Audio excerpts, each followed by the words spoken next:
సింపుల్గా పాన్లో దొండకాయ మసాలా కర్రీని చేసుకుందాము. ముందుగా అయితే కొద్దిగా వేరుశనగ పప్పులు, కొంచెం జీడిపప్పులు, జీలకర్ర, ఎండుమిర్చి, ధనియాలు, దాల్చిన చెక్క, లవంగాలు, కొద్దిగా నువ్వులు, వెండు కొబ్బరి, అల్లము, వెల్లుల్లి ఇవంతా కూడా లైట్గా ఇట్లా రోస్ట్ చేసుకొని మిక్సీ పట్టేసుకొని ఇలా పొడి చేసుకోవాలన్నమాట.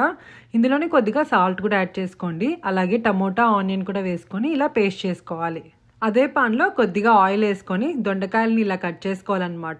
ఒక 4 వైపుల్లాగా గుత్తొంకాయ కట్ చేసుకుంటాం కదా, అలా అన్నమాట.